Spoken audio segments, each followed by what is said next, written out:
déjà, j'ai commencé par m'excuser parce que ça fait très, très longtemps que je suis pas venu et donc ça fait très longtemps que je suis pas les travaux de Boavista et vous allez voir que à l'écoute de ce que j'ai entendu pendant les premières minutes de la réunion, il risque d'y avoir quelques petits doublons et on n'aime pas les overlaps dans le numérique responsable, donc c'est pas bien. Mais voilà, je vous présente ça. C'est l'objectif, c'était super. Alors c'est avant, juste avant, si tu peux. Je crois qu'il y avait un truc juste avant. Ouais. Euh, L'idée était de construire une espèce de grosse calculette. Alors moi, je suis pas développeur. J'ai compris 10% de ce que vous avez dit sur tout ce qui est stack et build, etc. tout à l'heure. Donc je suis pas du tout développeur. Par contre, je sais manipuler un petit peu Excel. Et donc l'idée était de construire une grosse calculette très moche, mais qui permettrait à n'importe quelle organisation qui n'est pas forcément avec des appétences techniques, et ben, d'avoir une première vision en fait de son empreinte, de l'empreinte du numérique de son organisation à grosse maille. En gros, c'est presque le draft, le quick and dirty, mais qui permet d'aller vite, d'avoir une espèce d'empreinte immédiate. Donc l'idée, c'était vraiment de démocratiser, d'avoir une première vision rapide de ces impacts et de pouvoir simuler éventuellement des changements. Euh, Moi, mon enjeu, c'est que justement, l'empreinte, je sais que vous adorez l'empreinte, mais moi, pour moi, l'empreinte on ne doit pas y passer, une organisation ne doit pas y passer toute sa vie. Donc l'idée, c'est vraiment de torcher ça en début, en tout cas en tout début, pour pouvoir bien cibler sa mise en mouvement et ses actions prioritaires. Et puis, j'avais en tête de créer un commun pour que eh ben, tout le monde puisse monter en autonomie, notamment les organisations, qu'elles ne soient pas chaque année comme des poules devant, je sais plus quoi. Bref, en gros, devant une cuillère, en gros, qu'elles ne sachent pas du tout quoi faire et qu'elles fassent appel toujours à des prestataires qui coûtent très cher. Et moi, je trouve ça un peu abusé. Donc voilà, j'avais très très envie de bousculer cet aspect-là. La forme, c'est un tableur Excel, je vais vous le montrer. Alors, effectivement, c'est Excel, c'est pas du libre, et j'en suis absolument désolé, même si au fond de moi, j'en suis pas tant que ça désolé. La licence, c'est un Creative Commons pour l'instant, je vais réfléchir. Qui a fait ça pour l'instant? C'est moi, j'ai eu quelques petits retours. Mais donc, mon objectif aujourd'hui, c'est de vous présenter ça, et j'y vais très humblement parce que c'est moi un peu tout seul dans mon coin, et je suis sûr que c'est ultra imparfait. Et je me présente à vous, les experts de l'évaluation de la mesure, pour recueillir justement vos avis et des retours. Alors, qu'est-ce que ça comprend en termes de périmètre? Le choix que j'ai fait, c'est d'essayer d'être le plus exhaustif possible, même je suis sûr qu'il me manque des choses. Ça prend en compte, donc, bien sûr, tout ce qui est le numérique interne d'une organisation, donc tout ce qui est l'environnement agent, à travers les postes, la téléphonie, l'impression, les écrans, tout ça. Ça prend en compte tout ce qui est équipement réseau, et là-dessus, je me suis beaucoup appuyé sur les travaux qui ont été réalisés dans le cadre du PCR réseau et la calculette qui a été publiée par le CDRT.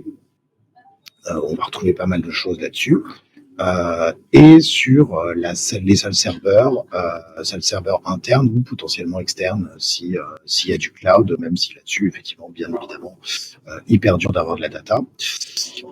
Et puis, je prends aussi en compte tout ce qui est achat, puisque ça représente une partie non négligeable, sachant qu'à chaque fois, moi, j'ai une ambition, c'est d'avoir une empreinte numérique, mais aussi d'essayer de faciliter l'élaboration du bilan carbone. Donc, parfois, c'est jongler entre deux approches.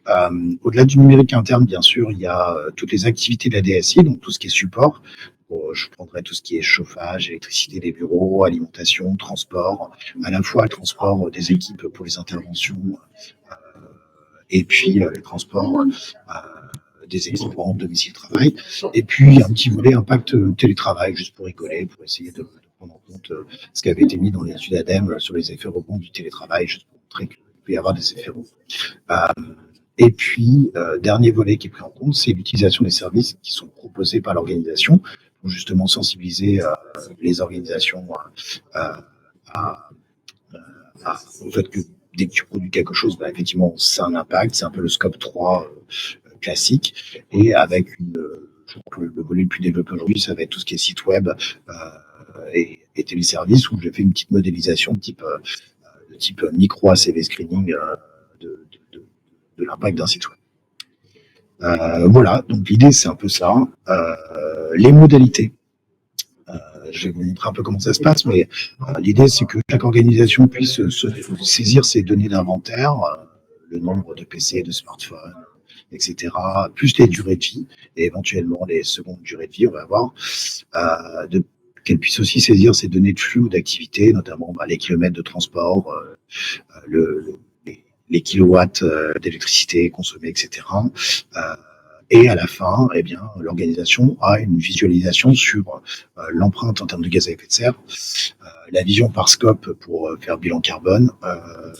J'ai essayé de mettre du multicritère quand je pouvais, en disant effectivement quand il y a des sources dispo et puis en mettant effectivement la représentativité de ce multicritère, parce que c'est pas disponible pour tous. Et puis c'est décomposé si possible par étape du cycle de vie et puis, comme je l'ai crash testé avec une organisation qui avait plusieurs entités, du coup, c'est aussi un truc qui est multi-entité.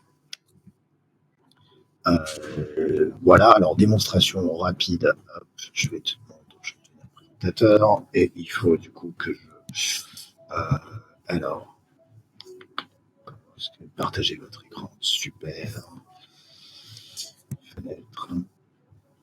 Je vous montre un exemple de quand ça a été finalisé. Hop, voilà. Vous voyez normalement mon écran arrive à l'écran. Là, j'arrive. Alors, l'idée à la fin, c'est d'avoir une espèce de tableau de bord comme ça, que chaque organisation puisse avoir son tableau de bord, avec, vous voyez, effectivement, en fait, ce que je vous disais là, on retrouve tous les postes et on voit par étape, par grande étape, ce que ça représente. Alors là, c'est focus sur le CO2, bien évidemment. Mais en dessous, alors il y a les équivalents, parce qu'ils sont fans d'équivalence, même si je trouve que ça sert à rien. Et en dessous, il y a des essais, effectivement, pour prendre en compte quelques impacts autres que le carbone, bien sûr, et avec effectivement le nombre d'éléments qui disposent de pourcentage d'éléments qui disposent d'éléments de données sur cet indicateur-là par rapport au total. Donc, on voit effectivement, par exemple, ici, sur 40%, on sait que la donnée ne sera pas du tout représentative. Voilà, l'idée c'est aussi qu'ils aient leur petit graphe pour faire joli, effectivement, qu'ils puissent voir par grands ensembles là où il y a des gros de l'impact. Hop, comme ça. Et puis qu'on puisse ventiler effectivement sur chaque tiers. Alors là, c'était une demande qui m'avait été faite sur chaque tiers du SI, de pouvoir effectivement voir les gros impacts et puis de voir effectivement par étape du cycle de vie le truc un peu classique, ce qui se passe. Ça, c'est le final, avec et puis donc la vision bilan carbone, effectivement, on voit scope 1, 2, 3, et donc ça fait le lien. Comme je vous disais, c'est multicritère, et après je vais dans le détail, mais effectivement là, vous voyez, c'était pour la ville de l'Eurométropole, et donc effectivement, en changeant la collectivité ici, mais donc l'organisation, la sous-organisation, on peut avoir le détail par sous-organisation. C'est plutôt chouette. Comment ça se situe, comment ça se passe? En fait, il y a plusieurs onglets à enseigner, et en fait, moi, ce que je trouve plutôt chouette, c'est que, en fait, une organisation va dire, effectivement, je décide que, par exemple, je décide ma modalité d'amortissement et je vais l'afficher. Est-ce que c'est sur toute la durée de vie? Est-ce que c'est sur la durée comptable? Est-ce que c'est sur la première année?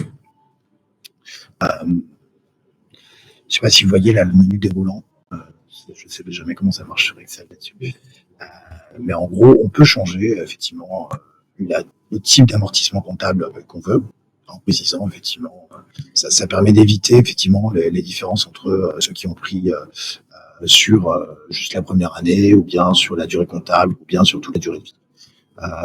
Avec aussi, j'avais essayé de faire un truc en disant comment distinguer location et market base pour que effectivement on puisse faire varier les choses, et que normalement ça change automatiquement. Voilà, et un parcours un peu classique, c'est effectivement sur le parc d'équipement. Alors, sur le parc d'équipement, on fait plusieurs choses que je vais vous montrer. Il y a une saisie, excusez-moi. Il y a une saisie un peu classique qui est de dire, voilà, je dis en fait le nombre d'équipements que j'ai, les ordinateurs, unités centrales neuves, et puis je vais dire effectivement la durée de vie que j'ai dans mon parc, ici 6 ans, et le pourcentage qui aura une seconde vie. Et puis du coup, ça calcule automatiquement à la fois l'impact de la fabrication, suivant l'amortissant choisi, euh, l'impact de l'utilisation et bien sûr l'impact de la fin de vie quand c'est possible. Voilà. J'ai derrière mis alors un truc qui est pas fifou, mais quand même qui est issu de Boa Vista. C'est le lien avec la première base Boa Vista, avec les impacts carbone. Donc en fait, soit les organisations choisissent un modèle générique, soit elles décident de choisir le modèle particulier. Bon, même d'autres. Voilà, et donc sur plusieurs postes différents. Euh, plusieurs postes différents. Qu'est-ce que je peux vous dire? Qu'est-ce qui va vous intéresser? Euh, je vous présente rapidement. Donc, vous voyez, il y a tous les petits équipements qui sont là. Sur le réseau, c'est vraiment beaucoup basé sur la vision CDRT. On retrouve un peu le découpage. J'ai vraiment repris leur découpage parce que c'était la base que j'ai trouvée la plus multicritère et deux la plus complète là-dessus. Peut-être pas paresse, mais en tout cas, c'est que j'ai trouvé la plus complète. Et sur les seuls serveurs, là aussi, les données qui sont derrière, c'est principalement, ça va être principalement les données publiques de mégaoctets, celles qui sont issues effectivement du CDRT qu'on va retrouver, euh, plus effectivement d'autres petits trucs.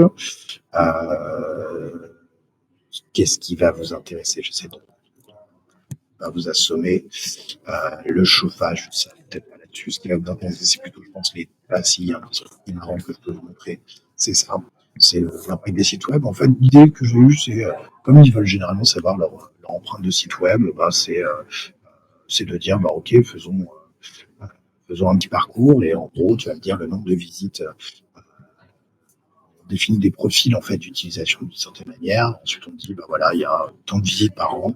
Euh, la localisation des visites, le type de terminaux qui sont utilisés, les caractéristiques du parcours, euh, en disant les données changées, parce qu'effectivement, le modèle derrière, ça veut dire, eh bien, je vais prendre l'amortissement de tout le parc utilisateur via la durée de parcours, et je vais prendre effectivement les données échangées pour faire l'impact sur le réseau, sachant que l'hébergement, normalement, il a déjà été pris en compte. Généralement, il a été pris en compte en amont, donc je ne le prends pas ici. Et du coup, ça va donner effectivement des résultats après, des résultats pour une année d'utilisation de site. L'unité fonctionnelle serait une année d'utilisation du site X ou Y. Voilà, donc ça donnerait ça, en plus avec l'aspect multicritère, multi-étape qui peut ressortir. Les données, alors, ce qui est là, mon enjeu à moi, c'est de dire, j'essaie de faire tout qui est le plus transparent possible. Et en fait, toutes les données d'inventaire, d'une certaine manière, sont présentes en base et potentiellement, on peut rajouter plein de lignes. Si par exemple, une organisation décide que il manque telle ou telle donnée par rapport à son matériel particulier, là, je suis en train de me rendre compte que, par exemple, sur les réseaux, il y a peut-être des choses à ajouter sur les différents types de switch. Bah, en fait, on peut rajouter une ligne et puis bah, ça s'impacte automatiquement. Euh, donc tout est présent et donc en gros, il y a même les données multicritères quand elles sont là. La méthode que j'ai utilisée sur les données multicritères, c'est généralement, par exemple sur la base Boa Vista, j'ai fait un truc très moche qui est de dire que j'avais les données multicritères, par exemple, sur la base négaoctets. J'ai pris le poids moyen d'un ordinateur et en fait, j'ai fait un ratio de poids pour dire que, pour un ordinateur particulier de tant de kilos, effectivement, il y a un rapport qui va s'instaurer. Si l'ordinateur standard était de 5 kilos, je dis n'importe quoi, et l'ordinateur que je regardais de 8, c'est 8 cinquièmes des impacts de l'ordinateur standard. C'est super moche, super rapide, mais en fait, ça permet d'avoir déjà des petites idées d'impact. Et encore une fois, de focaliser l'organisation sur à la fin qu'est-ce qu'elle doit, là où il faut qu'elle tape en premier, quoi. C'est surtout ça. Là, la présentation, je sais qu'on va octroyer 45 minutes, ce qui est hyper long, mais voilà, l'idée d'ensemble, c'est d'encapaciter finalement les organisations à travers la fourniture d'un outil ultra libre et qu'elle puisse alimenter année après année, qu'elle puisse après simuler, j'aimerais bien qu'elle puisse simuler aussi l'impact de bien j'allonge d'un an, 2 ans la durée de vie des postes, je fais plus de réemploi, change, éventuellement je change X ou Y choses, et en fait, je peux très vite voir les impacts que ça pourrait avoir sur mon bilan de l'année suivante. Voilà, je ne sais pas si c'est clair. On va peut-être repasser à la presse. Je vais vous montrer les prochaines étapes. Ah oui, alors les couleurs, je suis désolé, je suis pas bon en couleurs. Oui, alors tu vois, j'aurais dû venir à la journée des UX designers, effectivement, parce que c'est mon gros défaut. Je suis nullissime en couleurs. Alors, déjà que je suis un peu daltonien, mais en plus là, c'est la cata. Mathieu, en gros, les prochaines étapes, ce que je voulais dire, Si je les partage, voilà, je veux bien, ouais, si tu veux, comme ça tu reprends la main après sur le hop, c'est parti. pour la suite de la réunion.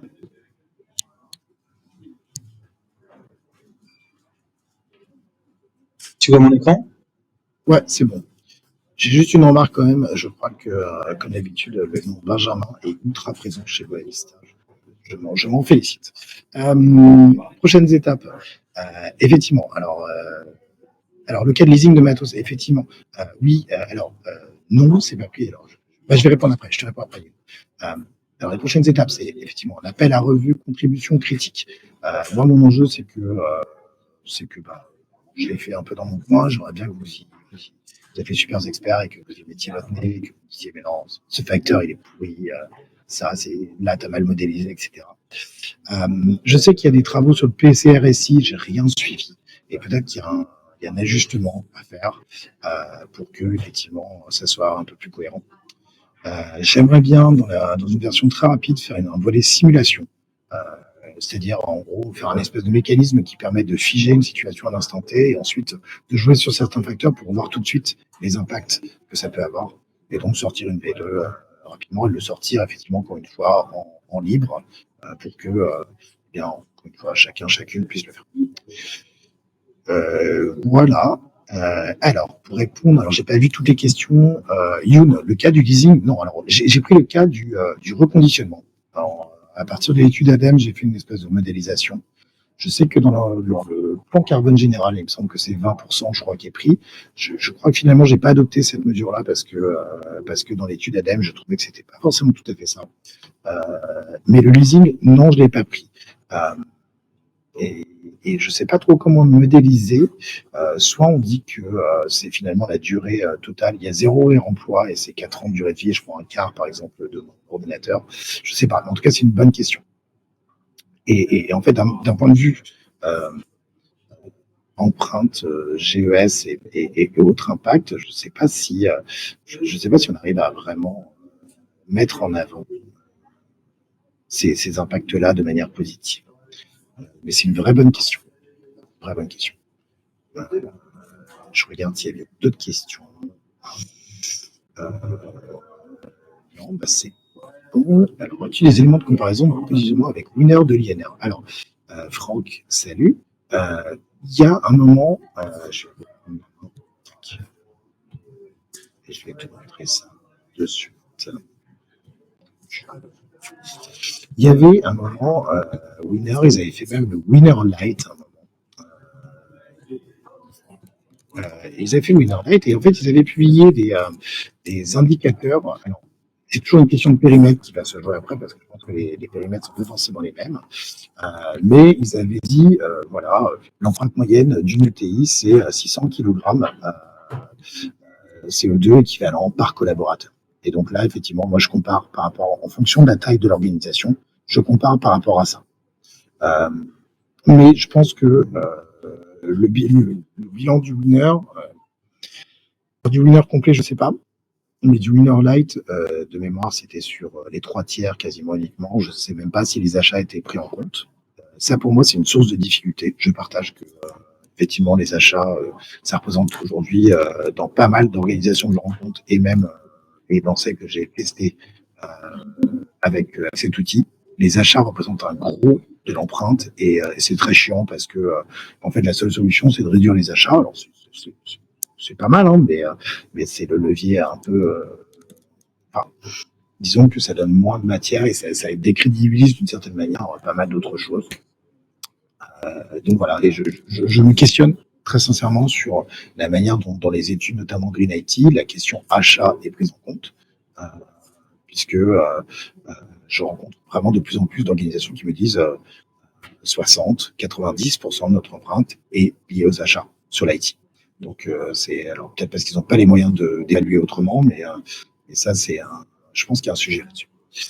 Euh, Qu'est-ce que je voulais vous dire donc voilà, effectivement, il y a cette comparaison ici. Tiens d'ailleurs, juste pour faire le malin, il y a plusieurs indicateurs possibles. Je peux dire l'indicateur par collaborateur de la DSI, ou par collaborateur équipé. Voilà, on peut le changer. Ça. Et effectivement, quand les données multi-impact sont possibles, vous voyez qu'elles sont aussi affichées ici. Est-ce que France, ça répond Est-ce que ça répond Oui, merci. Super. Eh ben, Alexis, c'est noté. Et pour les consultants qui viennent en avion, effectivement, eh bien, c'est dans les transports des équipes. C'est ici, effectivement. En plus, c'est un petit peu pédagogique aussi. C'est aussi sortir la DSI de juste le monopole du matériel, etc. Et effectivement, je peux te dire quel est le type de transport que j'utilise. Là, c'est sur les déplacements pro, et là, c'est une vision assez bilan carbone. Hein, et effectivement, voilà, j'ai tant de collaborateurs qui font tant de kilomètres par an en véhicules électriques, etc.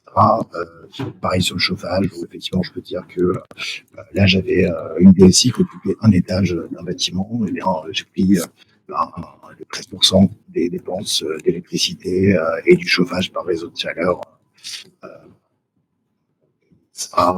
Et puis, ça, j'ai pas réussi à le faire, mais effectivement, l'alimentation des collaborateurs, je trouve ça chouette aussi, avec des types de repas. Et puis, les effets rebonds liés effectivement au logement et aux chaînes modales et nouvelles mobilités quotidiennes qui sont présentes. Je regarde s'il y a d'autres questions. Il y a Franck qui souhaite parler. Ouais. Mais il y a une autre question. Oui, mais il y avait Emmanuel avant. Oui, c'est ça. Je sais pas si tu vois la question, Benjamin. Alors, la partie. Alors, mainframe, alors c'est là où mon vocable technique est ultra limité. Qu'entends-tu exactement par mainframe?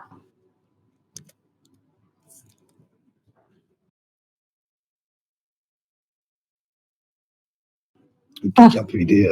Ouais, pardon. C'est surprenant comme question, les grands systèmes, IBM, entre autres, ZOS, avec le système ZOS ou autres. Mainframe Mini, c'est quand même des équipements qui sont. Je suis surprise qu'en parlant de numérique et d'informatique, que les mainframes ne soient pas compris. C'est l'une des bases. Il y a un point de secteur aussi, peut-être Benjamin est beaucoup dans le secteur public. Mainframe. Alors, il y a des mainframes obligatoirement dans le secteur public qui sont basés sur les centres de données. Hein. Je pense que le calcul de nos impôts, je ne sais pas sur quel système il doit reposer, mais il y a de fortes chances que derrière, il doit y avoir des grands systèmes. Et en fait, si on prend l'empreinte du numérique, en fait, si la question... Enfin, oui, c'est l'héritage, comme dit Yuan, en fait, des années 70-80, mais qui est très, très présent et qui est encore là. Alors, si ce sont les serveurs... En fait, si la question c'est est-ce que tous les serveurs de l'organisation sont pris en compte, quel que soit, si tu prends même si c'est des possibles. Oui. Benjamin, dans la typologie des équipements, effectivement, il y a des serveurs, ce qu'on connaît, nous, c'est peut-être notre génération, néanmoins, dans les équipements qui processent, à un moment donné, un traitement, enfin, qui effectuent un traitement, il y a d'autres typologies d'équipements. Il n'y a pas seulement du serveur. Donc, c'est pour ça que, même si peut-être aujourd'hui, c'est la majorité, il y a encore un héritage, ces fameux mainframes, comme je dis, grands systèmes. Il y a aussi des mini-systèmes, plus dans l'industrie, moins dans le secteur public, qui sont encore présents. En fait, ma question, c'était de savoir comment sur le sujet, ça va être intégré. Il n'y a pas de question piège, c'est tout sous les données d'évaluation, parce qu'en fait, il y en a très peu et on est à la recherche. Voilà, c'était plus ça, la question. Alors, effectivement, du coup, moi, je suis parti d'une vision, effectivement, il y a des serveurs, il y a des équipements réseau. Et sur les serveurs, effectivement, les données de base sont sont celles de mégaoctets de mémoire sur tout ce qui est serveur. De manière un peu plus tourner. J'arrive. Tu as effectivement. Alors il y a plusieurs approches possibles sur les salles serveurs. Ça qui est chouette, c'est que je peux, si les organisations n'ont pas de données, elles peuvent juste rentrer un nombre de mètres carrés, ça va leur donner une estimation d'empreinte. Et ensuite, effectivement, c'est par type d'équipement et tout ce qui est dispo ici. Alors c'est vrai que ça repose beaucoup sur mégaoctets, en précisant d'ailleurs il y a toujours la source qui est présente. Il n'y a pas effectivement de serveur AS400. C'est vrai. Du coup, si la donnée est dispo, ça peut s'ajouter. Mais moi, j'en ai pas à ma disposition. Et nous non plus. Ouais. C'est le souci, en fait, aujourd'hui, ce que vient de dire Benoît, j'ai reconnu ta voix. Et en fait, il faut juste comprendre que les traitements sur les mainframes, on est dans une autre dimension. Hein. Quand j'ai parlé des impôts, c'est volontairement, c'est-à-dire qu'on est sur un effet de volume énorme. Et c'est là où, si on agit sur des volumes conséquents, on va aussi avoir des effets, les effets de levier sont plus forts, on va dire, sur l'impact, etc. Donc c'est un vrai sujet et il nous manque la donnée à la source. Quoi qu'il en soit, c'est intéressant d'intégrer peut-être dans votre modèle, Benjamin, ces équipements qui aussi sont utilisés dans d'autres contextes ou des contextes assez spécifiques, peut-être pas vus avec les clients ou les organisations avec lesquelles vous échangez sur votre modélisation et évaluation qui est très très complète, hein, et un grand bravo pour ça. Après, c'est vrai que c'est important, en fait, peut-être, ça c'est une passion aussi d'interpeller qu'il y a d'autres dimensions et que pour l'instant on manque de transparence sur les données venant en fait de ces acteurs qui fabriquent ces équipements-là et qui seraient utiles pour pouvoir faire avancer la. Et bravo encore. Ok. Ben écoute, moi je vais du coup de cette remarque, je pense que je vais créer une mainframe pour dire effectivement peut-être qu'il n'y a pas de données, mais en tout cas pour sensibiliser là-dessus, c'est une bonne idée. Ouais, trop bien. Merci beaucoup. Il y a encore 2 mains levées. Je ne sais pas si vous voulez prendre. Oui. Mais justement, Benjamin, je voulais à nouveau te remercier et je te reconnais bien là sur cette énergie au partage de commun.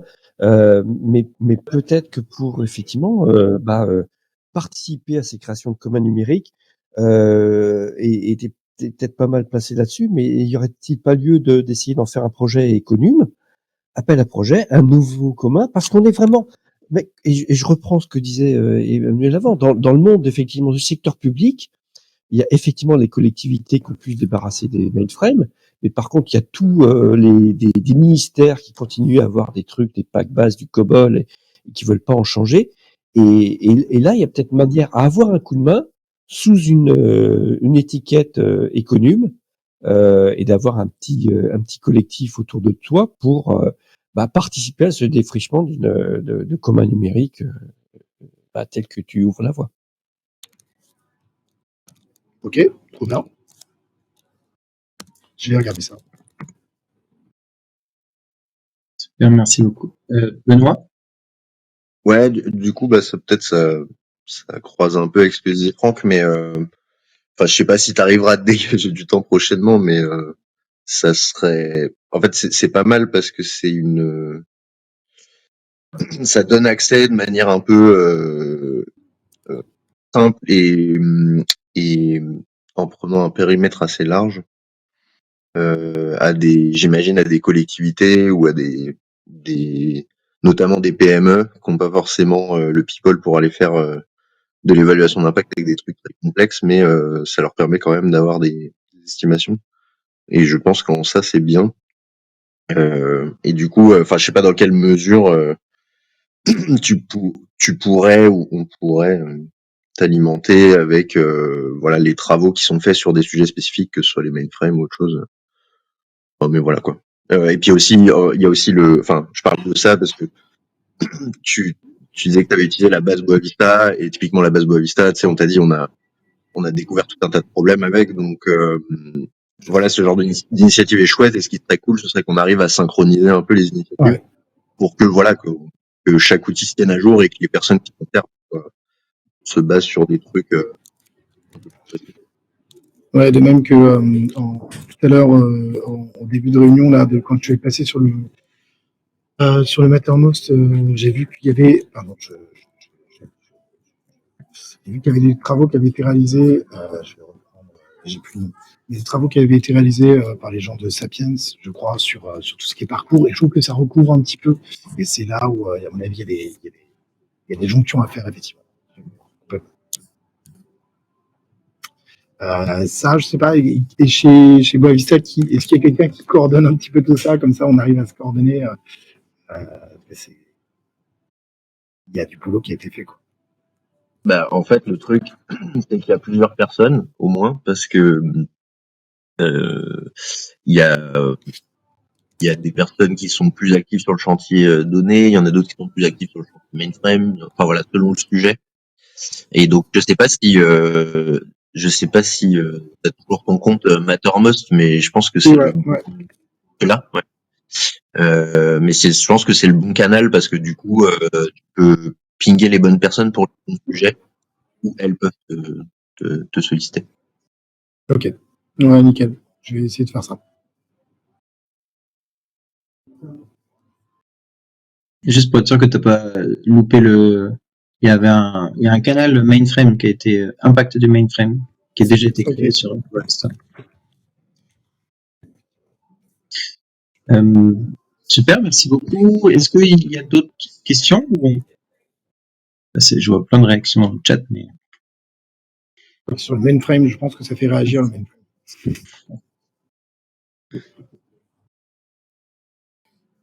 Bah, c'est parti dans un débat mainframe, ouais. ah ouais. Si c'est bon pour tout le monde. Merci Désolée d'avoir lancé une perche. Non, mais c'est la réalité. Non, mais c'est bien parce que c'est un vrai angle mort, du coup. Moi, c'était un angle mort total, et donc c'est super.